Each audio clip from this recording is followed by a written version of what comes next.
Yesu nashimwe inshuti za Berwa TV, nk'ibisanzwe ndabashuje mu izina rya Yesu Kristo. Nizere ko muri amahoro, nizere yuko Imana y'amahoro yabarinze natwe yaturinze.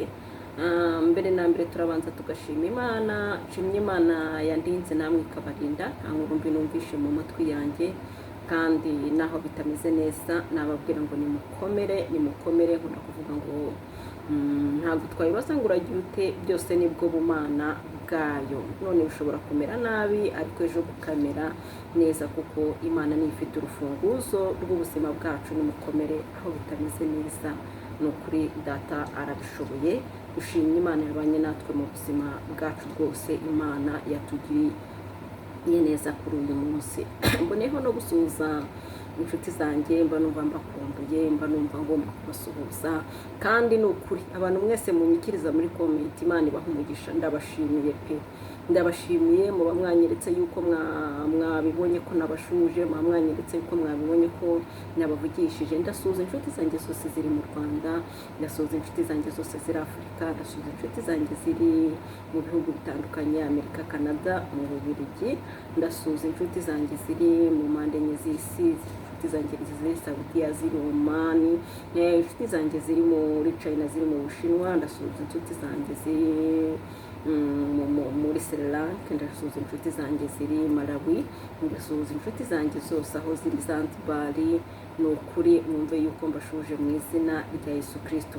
Imana y'amahoro ibishimira aho muherereye hose mukurikirana Berwa TV. Turabakunda, nta kindi gikunda kutuzana kwicara hano kuba turi imbere yanyu, ni ukugira ngo dufashanye mu by'uru rugendo tuzabashe gushyika mu gihugu cyo mu ijuru. Ndabakunda kandi n'Imana ni ukuri izaduhane ijuru. Mwami, mu izina rya Yesu data wa twese tuyaheraho mu ijuru, mu gihugu cyo mu ijuru, wambaye icyubahiro no gukomera. Turagushimye ko waturinze kuri uyu munsi, icyubahiro n'ikibi cyawe. Tuje imbere yawe, nyemerera ubanze twese udutunganye, udukureho umugayo wose. Ngewe ugiye kuvuga ntaba ari njye, ururuke wivugire muri njye, kandi n'abagiye kumva ijambo ryawe baryumvire muri wowe, mu izina ryawe ryera, amina. Reka dusome ijambo ry'Imana dusanga muri Yesaya ni 44, ubundi n'umurongo wa mbere. Yesaya 44 n'umurongo wa mbere. Turi mu bihe bya Pentecote, turi kuvuga kuri Mwuka Wera kugira ngo abantu tubashe gusobanukirwa ibya Mwuka Wera. Tiravuga ngo idusezeranya Umwuka Wera, adusezeranya Umwuka Wera. Ariko rero noneho umva Yakobo mugaragu wanjye, Isiraheli natoranije, Uwiteka wakuremye akagukuza uhereye ukiri mu nda, kandi ari we uzajya ugufasha. Aravuga ati, witinya Yakobo mugaragu wanjye, Efurayimu natoranyije. Uwishwe n'inyota nzamusukiraho amazi, nzatembesha imigezi ku butaka bwumye. Urubyaro rwawe nzarusukaho umwuka wanjye, n'abana bawe nzabaha umugisha. Mwakire neza ijambo ry'Imana. Twongere dusimbuke tugere kuri 6. Uwiteka umwami wa Isiraheli, Uwiteka Nyiringabo, umucunguzi wawe aravuga ati, ndi uwa mbere kandi ndi uw'imperuka, kandi nta yindi mana ibaho itari njye. Mwakire neza ijambo ry'Imana. Turarisubiramo kugira ngo ijambo tubashe kuryumva neza. Ariko rero noneho umva Yakobo mugaragu wanjye, Isiraheli natoranyije, Uwiteka wakuremye akagukuza uhereye ukiri mu nda, kandi ari we uzajya ugufasha. Aravuga ati, witinya Yakobo mugaragu wanjye, Efurayimu natoranyije. Ngo ariko noneho Yakobo mugaragu wanjye Isiraheli natoranyije. Navuze ngo aha hantu ushyiremo izina ryawe, aha hantu byumve cyane. Aravuga ngo ariko noneho Yakobo mugaragu wanjye, Isiraheli natoranyije, Uwiteka wakuremye akagukuza uhereye ukiri mu nda. Ngo Uwiteka wakuremye akagukuza uhereye ukiri mu nda ya mama wawe. Aravuze ngo witinya. Aravuze ngo witinya muri aka kanya. Ati, witinya Yakobo mugaragu wanjye, Efurayimu natoranyije. Ngo nzasuka amazi ku butaka bwumye. Haleluya. Nzasuka amazi ku butaka bwumye, kandi n'urubyaro rwawe nzarusukaho Mwuka Wera, nzaruha umugisha. Nashatse ko tuvuga kuri iri jambo ry'Imana rivuga ngo n'urubyaro rwawe nzarusukaho Mwuka Wera, kandi nzaruha umugisha. Imana y'amahoro nishimwe. Nshimye Imana idutekerezaho kandi ikabituzaniye ijambo rivuga ngo witinya. Imana irabizi ko ubutaka bwumye, ngo nzasuka amazi ku butaka bwumye. Irabizi ko hari ibyakumishije, irabizi ko hari ibyagutembagaje, irabizi yuko hari ibyakugoye mu buzima. Imana irabizi ko hari ibyakumishije, ariko nkuzaniye ijambo rivuga ngo humura, kuko iravuze ngo ariko noneho umva Yakobo mugaragu wanjye Isirayeli natoranyije. Icyambere icy'agaciro no gutoranywa n'Imana. Icy'agaciro nuko Imana yagutoranyije ikakwiyereka, ikagukura mu magana y'abanyabyaha, ikagukura mu magana y'abasambanyi, ikagukura mu magana y'abibone, ikagukura hahandi, ikagutoranya, ikaguha agakiza kayo ku buntu. Icyo nicyo cy'agaciro mama, icyo nicyo cy'agaciro papa, icyo nicyo cy'agaciro rubyiruko. Nuko ivuze ngo ariko rero noneho umva Yakobo mugaragu wanjye Isiraheli natoranyije, umva Yakobo mugaragu wanjye. Icy'agaciro dufite nuko Uwiteka yadutoranyije, icy'agaciro dufite nuko Uwiteka yatumenye. Ayongeraho ijambo ryiza cyane, aravuga ngo witinya, nzasuka amazi ku butaka bwumye, nzakugirira neza, ndetse n'urubyaro rwawe narwo nzarusukaho mwuka wera, kandi nzaruha umugisha. Bishatse kuvuga ngo Uwiteka yaragutoranyije, amaze kugutoranya ariko ntabwo akuretse, aguhanye umugisha n'urubyaro rwawe, kandi arakubwiye ngo witinya, nzasuka. Nubwo ubona ibintu bikomeye, nubwo ubona hari ibyakumishije, nubwo ubona ubukene bukumishije, nubwo ubona ubushomeri bukumishije, nubwo ubona kubura urubyaro bikumishije, nubwo ubona abaturanyi bakumishije, nubwo ubona mu itorero rwose bakumishije, ariko Uwiteka avuze ijambo ryiza, aravuze ngo witinya, nzasuka amazi ku butaka bwumye. Akira guhembuka mu izina rya Yesu Kristo, akira imbaraga mu izina rya Yesu Kristo, akira ubutsinzi mu izina rya Yesu Kristo, kuko Uwiteka aravuze ngo witinya, kuko ngo mugaragu wanjye natoranyije, mwana wanjye natoranyije, nkakumenya. Witinya. Icy'agaciro nuko umutunze, icy'agaciro nuko yagutoranyije, icy'agaciro nuko yaguhaye agakiza ku buntu, icy'agaciro nuko yakwiyeretse. Ibindi byose arakubwiye ngo witinya, nzasuka amazi ku butaka bwumye. Ntabwo nzi icyaba kikumishije, ntabwo nzi icyaba gituma urara udasinziriye, ntabwo nzi icyaba kiguhangayikishije. Birashoboka ko ari minervari izaba, ariko Uwiteka aravuze ngo witinya, nzasuka amazi ku butaka bwumye. Mukomere.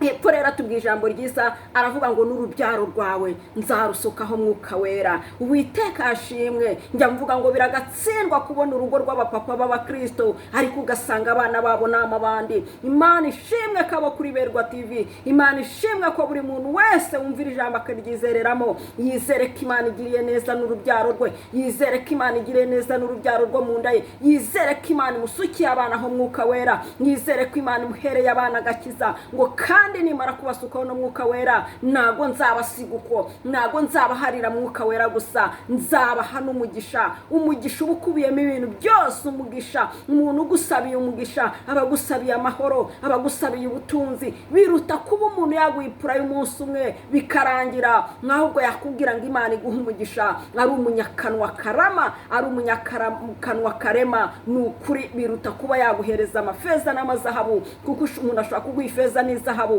ariko ritarimo umugisha. Ariko umuntu ukubwiye ngo Imana iguha umugisha, umugisha ukubiyemo ibintu byinshi. Haleluya. Imana nishimwe, Imana nishimwe yakoze imirimo n'ibitangaza. Iravuze ngo n'urubyaro rwanyu nzaruha umugisha. Hepfo rero kuri 6 avuga ngo Uwiteka umwami wa Isiraheli, Uwiteka nyiringabo, umucunguzi wawe aravuga ati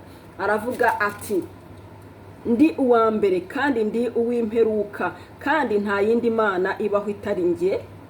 Aravuga ngo ndi uwa mbere kandi ndi uw'imperuka, nta yindi mana ibaho atari njye. Ni ukuri mureke twizereye Imana yaremye isi n'ijuru, twizereye Imana ihindura ibihe n'ibizaza, twizereye Imana ikora imirimo n'ibitangaza, twizere Imana yadusukiye mwuka wera, twizere Imana yakoze imirimo n'ibitanga. Nta kintu na kimwe dushobora kubona twasobanura imbere y'Imana. Njya nkunda kuvuga ngo Imana, hashimwe Yesu, hashimwe Imana yadutandukanyije n'inyamaswa, hashimwe Imana yatugize abantu, hashimwe Imana yatugiriye neza. Birashoboka yuko Imana, njya mvuga ngo nta rubanza dufite, nta kintu dufite tuzireguza imbere y'Imana. Imana izatubaza icyatumye dutandukanya n'inyamaswa, icyatumye itatugira inka, izatubaza icyatumye tutabasha kuyikurikira. Yaratubwiye ngo ntabwo mbasize nk'imfubyi, mbasigiye umufasha ari we mwuka wera, kandi yatwemereye yuko yadusutseho uyu mwuka wera ndetse n'urubyaro rwacu. Nta kintu na kimwe dufite cyo kwisobanura inshuti,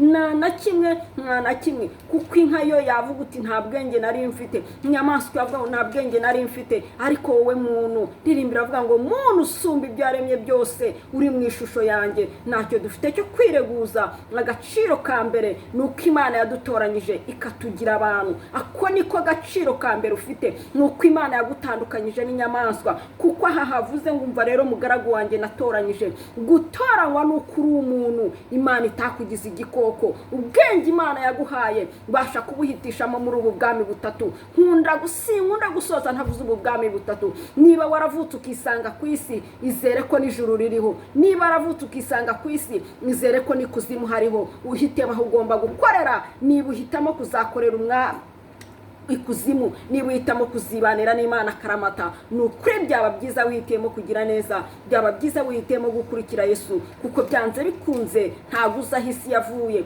ntabwo uzi uko wisanze ku isi, ntabwo uzi uko wabaye ku isi. N'abanyabwenge barabishakije barabiyoberwa, baza kuvuga ko Imana ariyo yaremye ibintu byose. Rero nawe nakubwira ngo ijyamutekereze uti niba narisanze ku isi, byanze bikunze na nyuma y'urupfu hari ahandi hantu umuntu ajya. Na nyuma y'urupfu hari ahandi hantu umuntu ajya. Niba wisanga wavutse ukisanga ku isi, ukongera ukisanga wapfuye, utekereze ngo na nyuma y'urupfu byanze bikunze hari ahandi hantu umuntu ajya. Njyewe ntazi, nawe utazi, n'undi atazi, ariko twasanze iyi myemerere ihari, kandi Kristo atwereka ku manywa na nijoro. Iyo usenze neza ukabwira ngo Kristo, ndashaka kumenya iby'ubu bwami, ndashaka kugusobanukirwa, Kristo arakwereka. Yakwereka mu iyerekwa, yakwereka mu nzozi, aragutambagiza akakwereka mu gihugu cyo mu ijuru, aragutambagiza akakwereka aho uzajya. Gira inyota yo kumenya aho uzajya hanyuma y'ubu buzima.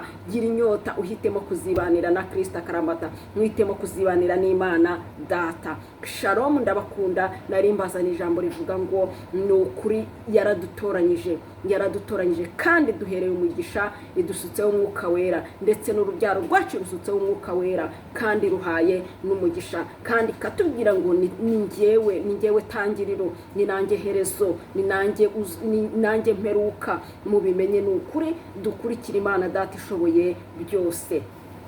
Mwami Yesu, Data wa twese utuye aheraho mu ijuru, mu gihugu cyo mu ijuru, wambaye icyubahiro no gukomera, ugira neza bugacya bukira. Komeza udukomereze mu gakiza kawe, kandi abatarakumenya ubiyerekesha ineza yawe.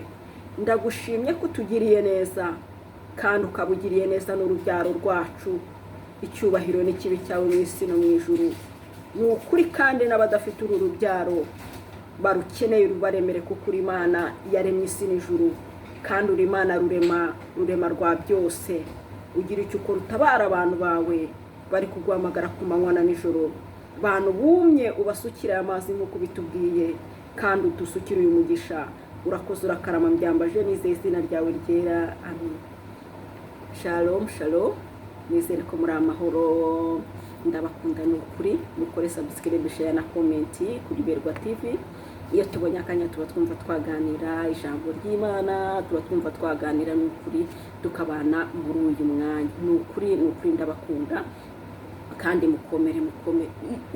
Mureka dufatikanye mu by'uru rugendo, tuzisangire Data wo mu ijuru, tuzibere mu gihugu cyo mu ijuru. Ni ukuri mureke dufatikanye mu by'uru rugendo, dufatikanye duhugure. Nta muhanga mu by'uru rugendo, nta muhanga n'uyu n'umwe. Rero niba unyuzwe, kora subscribe, share na comment, tujye tubana buri munsi twumva ijambo ry'Imana. Shalom, shalom. Ndabakunda, mugire ibihe byiza. Amina.